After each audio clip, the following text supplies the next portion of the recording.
Live from New Delhi, you're watching DD India Live, India's voice to the world. I'm Ramesh Ramachandran. Coming up in the next 30 minutes.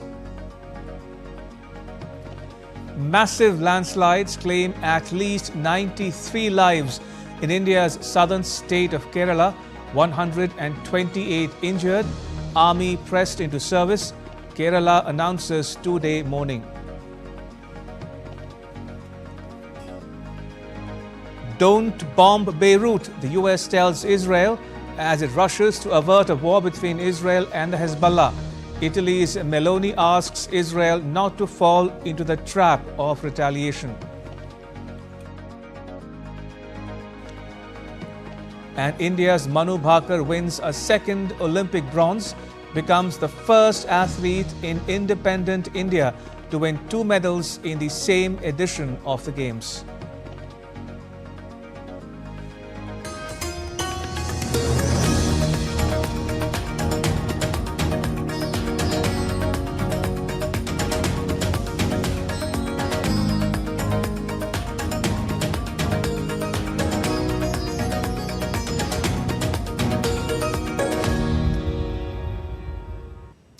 At least 93 people have been killed as landslides swept through tea estates and villages in India's southern state of Kerala.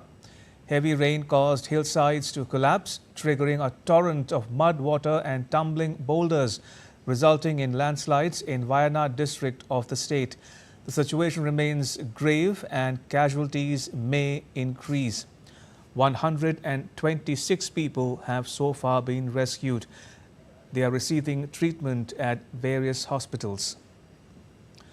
2 teams of India's National Disaster Response Force, 2 helicopters and 4 columns of the Indian Army are assisting the State Disaster Management Authority in carrying out search and rescue operations in the Mundakai Hills of Wayanad district.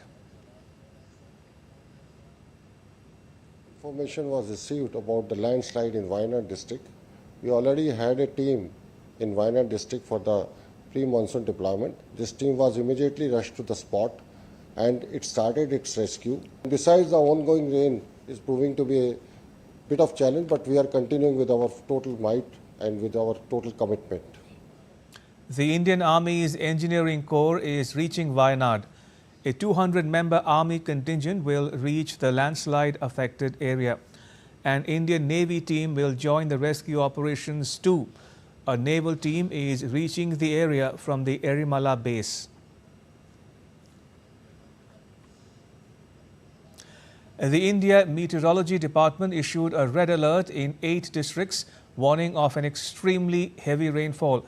It issued an orange alert for 7 districts and a yellow alert for 2 districts in the state.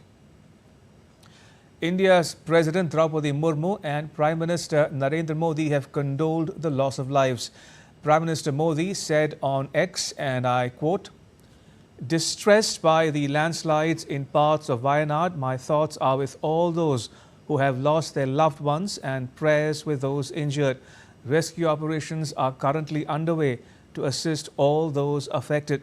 Spoke to Kerala Chief Minister Pinarayi Vijayan and also assured all possible help from the centre in the wake of the prevailing situation there, unquote. The Prime Minister announced an ex gratia of 2 lakh rupees from the Prime Minister's National Relief Fund for the next of kin of the deceased. The injured would each be given 50,000 rupees. Vice President Jagdeep Dhankar also expressed deep anguish over the loss of lives. He said the situation is such that the entire nation must provide relief to those affected. Our thoughts in bipartisan matter are with those who have lost their lives, and if they are injured, we wish them speedy recovery. It is a situation where the entire nation has reason to give relief to the people concerned.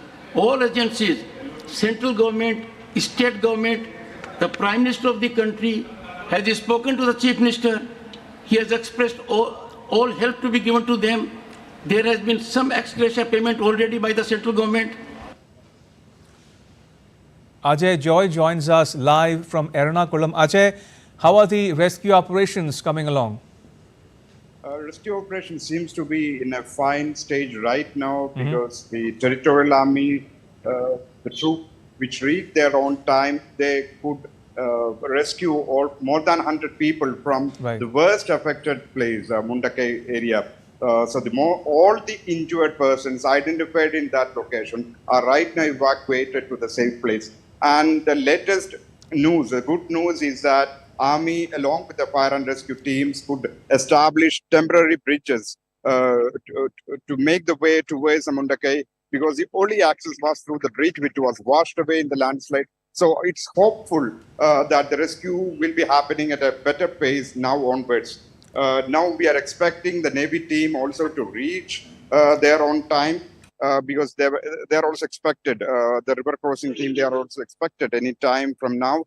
The engineering wing of the Indian Army, they will be reaching very soon with a more structured approach to set up the temporary bridges so that it will be in a better, structurally it will be in a better manner than the temporary one which is set up right now. And the most important point is that the more NDRF teams will be arriving very soon. Already a 16-member NDRF team is in this particular site right now, and one more team is expected to reach from Bangalore. So as far as the rescue is concerned, Kerala seems to be in a better position right now with ample support from the center in terms of the defense units being deployed there. More and more defense units are getting deployed. 2 army columns, they have already started from Trivandrum for Kozhikode to be deployed here, and more teams are getting ready in Kannur, and Defense Security Corps are also reaching very soon. So everything seems to be going in a nice manner right now. We are more hopeful of getting people alive. Already 128 injured could be relocated to hospitals. 98, the death toll right now is 98.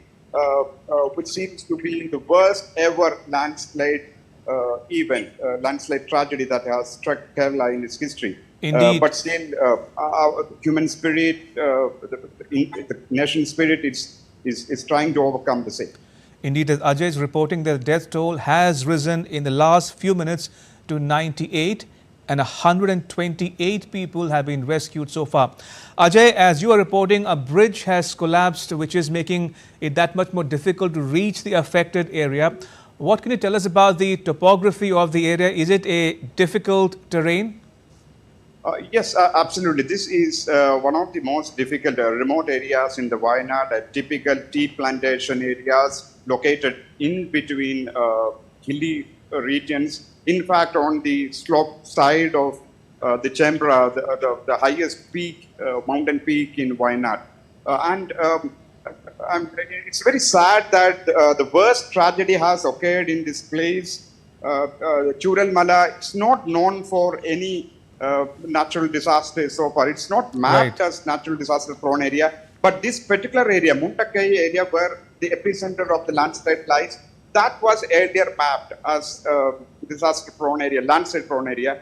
And the worst affected is this particular place in Chural Mala, which is 6 kilometers away from the epicenter. And it struck at night. No one had any chance to move out, to react, to respond. And that's where the tragedy is at its peak. Right. And viewers, as we are speaking to Ajay Joy in Ernakulam, we're getting you the latest visuals from the affected area in Wayanad district. These are the latest visuals coming to you from the affected part of the southern Indian state of Kerala, where, as Ajay is reporting, at least 98 people are feared dead and 128 people have been rescued so far. Ajay, we'll leave it there. Thank you. Appreciate it. Thanks. Elsewhere, rain has been recorded in almost all districts of Gujarat in the last 24 hours. Most rainfall was recorded at Mehsana at 7 inches. Sabarkantha recorded 6.5 inches of rainfall. Bharuch recorded 5.9 inch rainfall. More than 11 districts recorded more than 4 inches of rainfall. According to the India Meteorological Department, the next 5 days are expected to be tough for the whole of Gujarat as heavy to very heavy rain is likely. The administration of southern Gujarat and Saurashtra are on standby because these regions have recorded heavy rains for the last 20 days and counting. Moving on, India's Prime Minister Narendra Modi addressed the inaugural session of Journey Towards Vixit Bharat, a post-Union Budget 2024-25 conference in New Delhi. More than 1,000 participants from industry, government and think tanks attended the session. Addressing the session, the Prime Minister said the day is not far when India will become the third largest economy in the world. The Prime Minister said India's fiscal prudence is a role model for the entire world. 2013-14 में जब पिछली सरकार का आखिरी budget आया था, doctor Manmohan Singh ji के सरकार का लास्ट बजट, वो 16 लाख करोड़ रुपए का था, 16 लाख करोड़। आज हमारी सरकार में ये बजट 3 गुना बढ़कर 48 लाख करोड़ रुपया पहुंच गया है। The Prime Minister said that their main challenge was to revive the economy, which was derailed by the fragile 5 crisis and massive scams running into lakhs of crores of rupees. The Prime Minister said the capital expenditure has grown 5-fold in the last 9 years. 2004 में UPA सरकार की शुरुआत हुई और UPA सरकार के पहले budget में कैपिटल एक्सपेंडिचर करीब 90,000 करोड़ रुपए था, 90,000 crore rupees.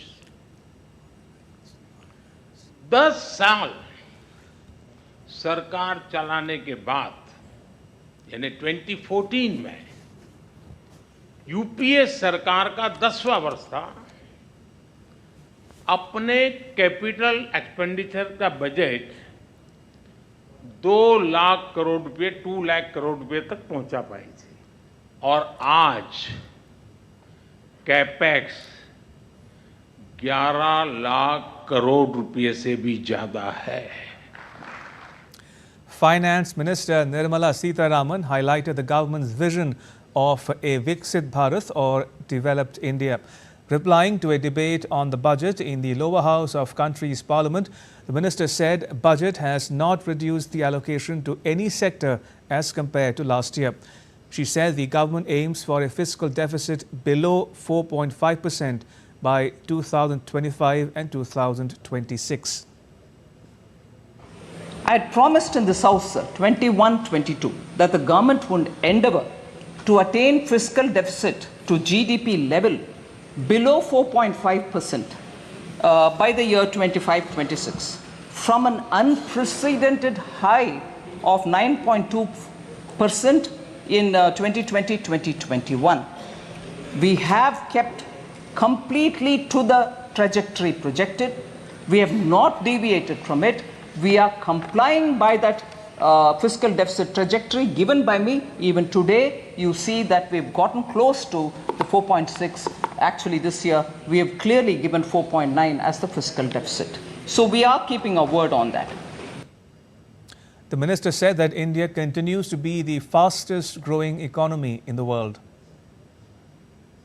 India's exceptional post-pandemic economic recovery to become the fastest growing economy over the last 3 years is truly magnificent, and I thank every citizen, the middle class, the entrepreneurs, the farmers, marginal workers, traders, everyone who I've mentioned, I've not mentioned, deserve big gratitude, a word of thanks from all of us, sir, because of their toil and hard work and belief that they have to bring up the situation for their families to be better, has resulted in India becoming the fastest growing economy. The minister highlighted the 2 core elements of the budget, which is 1, social inclusion, carrying all sections of society, and 2, geographical inclusion, implying a whole of government approach. two core elements have been highlighted. One is the social inclusivity, that is reaching out to all strata of the people in the society, and geographical inclusivity through equitable development for all the regions in our country. So we are taking a whole of nation approach and now seeking to make sure that we fulfill the aspirations of our people. India's Minister of Commerce and Industry Piyush Goyal addressed the journey towards Vixit Bharat, a post-union budget 2024-25 conference in capital New Delhi on Tuesday. He hailed India's economic growth over the past decade under Prime Minister Narendra Modi's leadership. After 10 years of the Modi government, what happened? The GDP doubled in US dollar terms. Our foreign direct reserves went up to $670 billion, almost 220% of what we had inherited, more than twice what we had inherited. Current account deficit from 4.8% again came down to 0.6%, just reflecting how a good government can make a massive difference to the future of India. Still to come on DD India Live. Tensions rise in Venezuela over a disputed election result. And the Kremlin rejects accusation that it's trying to meddle in the US presidential election.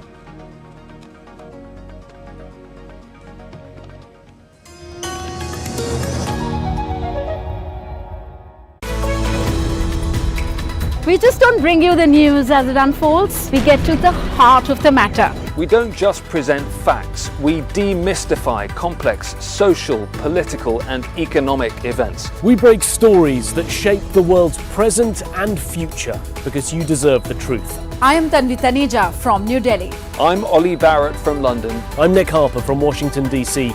Join us on DD India Global Monday to Friday at these times.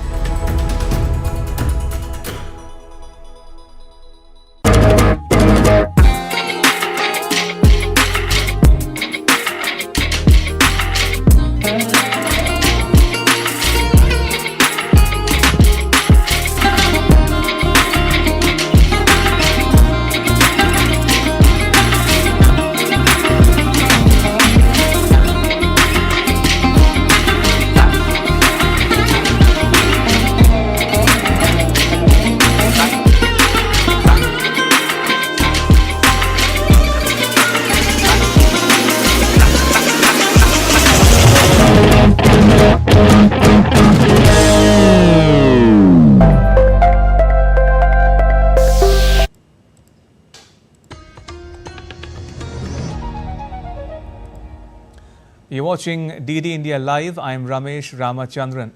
Thousands of Palestinians returned home in Gaza's southern city of Khan Yunis on Tuesday after Israeli forces ended a week-long operation there, which they said aimed to prevent the Hamas from regrouping. Israel's military said its forces killed more than 150 Palestinian gunmen, destroyed tunnels and seized weapons. After the Israeli forces left, people streamed back to their homes on foot and carts carrying their belongings. Efforts to negotiate a ceasefire through mediators, ongoing for months, are once again faltering. Israel and the Hamas traded blame over the lack of progress.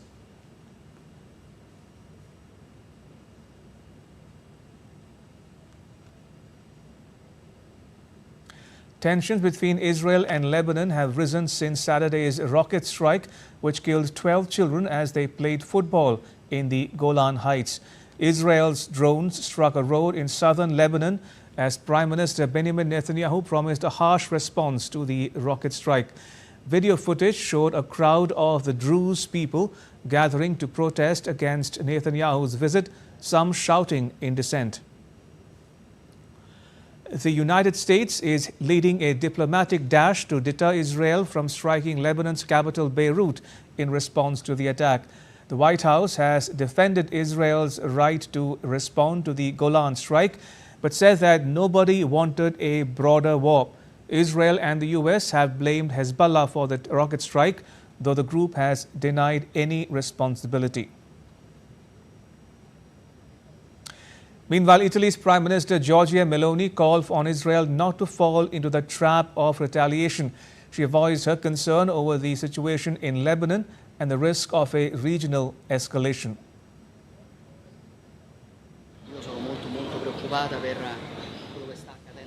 I'm very concerned with what is happening in Lebanon, about the risk of a regional escalation, and that's also something that needs to be evaluated. Every time we seem to be a little bit closer to the possibility of a ceasefire, something happens. It means that there are different regional players aiming for escalation and always aiming to force Israel to react. I also say this to urge Israel not to fall into this trap.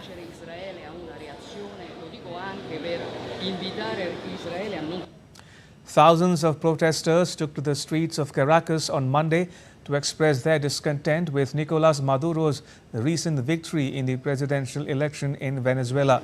Men and women showed their rage by burning barricades, blocked roads and banged pots and pans in various neighborhoods, accusing Maduro of fraud.